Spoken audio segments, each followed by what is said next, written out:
Assalamualaikum warahmatullahi wabarakatuh. Alhamdulillah wassalatu wassalamu ala rasulillahi amma ba'd. Kali ini saya akan merespon menanggapi konten Guru Gembul, yaitu ini episode 663. Judulnya Mengapa Wahabi dan Oknum Papua pro terhadap Israel. Nah, ini dari judulnya saja bisa dilihat. Ini judulnya. Ini saya mode pesawat biar kelihatan thumbnailnya. Thumbnailnya menunjukkan Pangeran Muhammad bin Salman. Nah, dari judulnya saja ini sudah terlihat provokatif banget ya. Karena di sini pertanyaan mengapa Wahabi dan Oknum Papua pro Israel dibanding Palestina, seakan-akan sudah dipastikan bahwa Wahabi dan Oknum Papua ini sudah pro Israel, sudah dipastikan. Padahal kalau Papua, Oknum Papua ini tidak saya bahas di sini karena saya hanya bahas pada Wahabi saja. Karena ini Wahabi yang jadi sasaran Guru Gembul ini yang saya katakan difitnah oleh Guru Gembul. Seakan-akan Wahabi sudah jelas pro Israel. Padahal tidak ada satupun di antara orang yang tertuduh Wahabi. Jadi di sini saya bahas juga Wahabi itu bukan suatu kelompok, bukan suatu kelompok organisasi. Jadi Wahabi itu hanya sebuah tuduhan. Jadi kalau kita bahas Wahabi itu kita bingung sendiri, karena Wahabi itu seperti apa, kriterianya seperti apa, kita tidak akan tahu. Karena siapapun dituduh Wahabi, siapapun yang biasanya mengajak kembali kepada Al-Quran dan Sunnah itu pasti dituduh sebagai Wahabi. Nah, itu pasti itu. Apalagi yang melarang perbuatan bid'ah, khurafat, itu pasti dituduh Wahabi. Jadi kalau ada sebuah kajian yang menceritakan khurafat yang kedustaan, itu pasti bukan kajian Wahabi. Nah, yang tertuduh Wahabi adalah, pertama yang terkenal adalah Buya Hamka. Buya Hamka juga dituduh Wahabi. Dan Ormas Muhammadiyah pun juga dituduh Wahabi. Saya tidak pernah mengambil ini loh perkataannya, ini loh bukunya Muhammad bin Abdul Wahab ngomongnya begini-begini. Gak pernah saya seperti itu. Saya selalu mengatakan yuk kembali kepada Al-Quran dan Sunnah. Tapi tuduhannya saya adalah seorang Wahabi. Jadi bukti bahwa tudingan Wahabi berdiri di atas kebencian, segala sesuatu yang buruk selalu dituding Wahabi. Padahal belum tentu itu orang Wahabi yang bikin. Kemarin juga saya mereaksi video-video pengajian dangdutan. Di situ ada yang berkomentar, "Bang, itu pengajiannya orang Wahabi."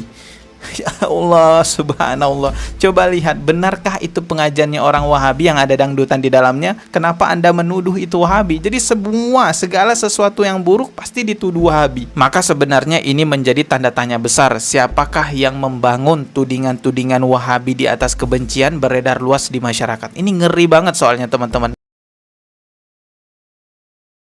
أبو حنيفة كان وهابي، أبو حنيفة كان وهابي، أبو حنيفة كان وهابي. Berujung pada penutupan masjid, berujung pada pembubaran pengajian dan lain sebagainya. Mungkin akan lebih parah lagi nanti ke depannya. Saya sangat setuju jikalau ada dari pihak Wahabi yang salah, kita kritisi, kita benarkan. Yang saya tidak setuju adalah membabi buta menuduh-nuduh orang Wahabi. Siapapun yang tidak sama dakwahnya dianggap Wahabi. Nah, katakan saja kalau di zaman sekarang, ustadz-ustadz zaman sekarang yang tertuduh Wahabi adalah Ustadz Khalid Basalamah. Katakan saja Ustadz Khalid Basalamah itu Wahabi, Ustadz Syafiq Reza Basalamah itu Wahabi, Ustadz Firanda Andirja itu Wahabi. Katakanlah seperti itu. Tetapi di antara hiruk pikuk itu, orang-orang Wahabi biasanya adalah orang-orang yang paling senyap untuk menanggapi masalah Israel dan Palestina. Kalau misalkan Baraya ngecek, hampir seluruh pergerakan Islam di Indonesia, ormas di Indonesia dan sebagainya itu demo kalau misalkan Palestina itu diserang atau sebaliknya.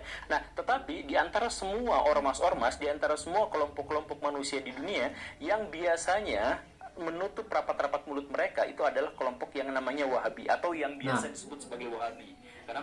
Nah, di sini statementnya jelas ya, bahwa orang kelompok yang senyap, yang tidak mau bicara soal Palestina itu adalah kelompok Wahabi. Jadi Wahabi di sini saya ulangi lagi, tidak jelas siapa orangnya, itu kelompok apa tidak jelas. Tapi katakanlah saja Wahabi itu adalah Ustadz Khalid Basalamah, Ustadz Firanda. Siapapun yang mengaku muslim di masa sekarang bukan pilihan, wajib membela Palestina. Bukan pilihan ini. Ini bukan pilihan. Dan bukan saatnya sekarang mencari-cari mungkin karena ini, mungkin karena itu. Umat Islam lagi dibantu. Ustadz-ustadz Salafi yang tertuduh Wahabi di Indonesia seperti Khalid Basalamah itu pro Palestina. Nah, jadi di sini harus dibedakan bahwa pro Hamas dan pro Palestina itu hal yang berbeda. Jadi walaupun mereka tidak pro Hamas, mereka pro Palestina.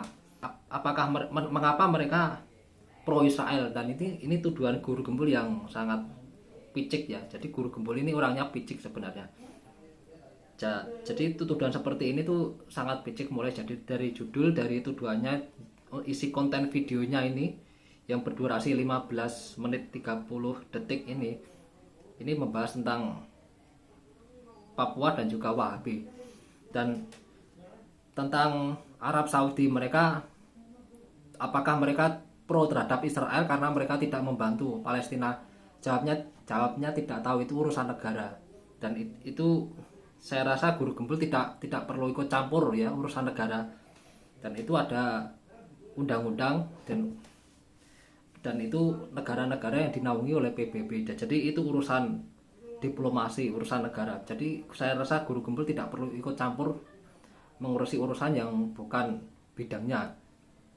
Dan ini saya rasa Guru Gembul juga terlalu lancang mengurusi Saudi.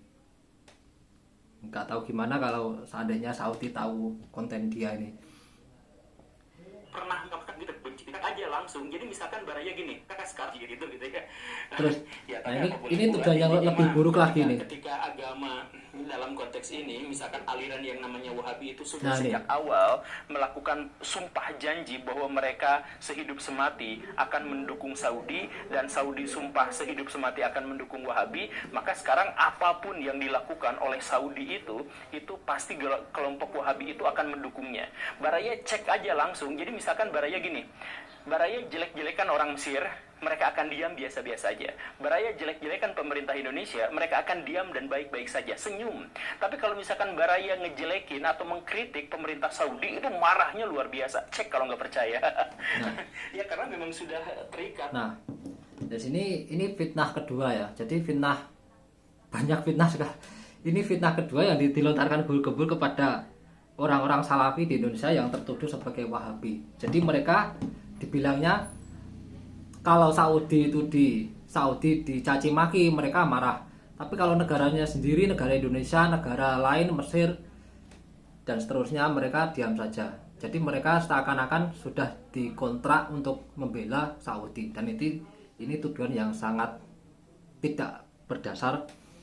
Karena pertama, tidak ada kaitannya Wahabi di Indonesia dan juga orang-orang Saudi. Walaupun mereka lulusan Madinah, tapi tidak ada doktrin kalau mereka harus membela Saudi.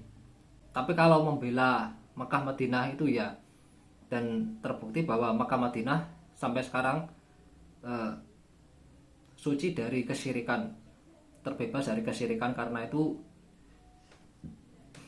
itu mereka, negara Arab Saudi, dituduh sebagai Wahabi karena mereka menolak dengan keras kesyirikan, mencegah kesyirikan, kebid'ahan dan khurafat. Sudah sehidup semati. Adapun Salafi di Indonesia, mereka kalau negaranya sendiri, pemerintah sendiri itu dicaci maki, mereka tidak ikut campur karena mereka sendiri mengharamkan demo itu mereka haramkan.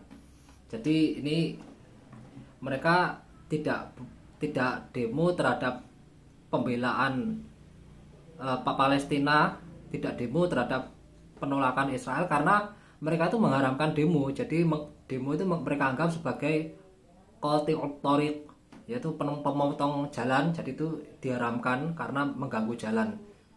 Adapun kalau mereka mengikuti fatwa ulama Saudi, bukan mereka saja, Muhammadiyah pun juga kadang mengikuti fatwa ulama Saudi juga.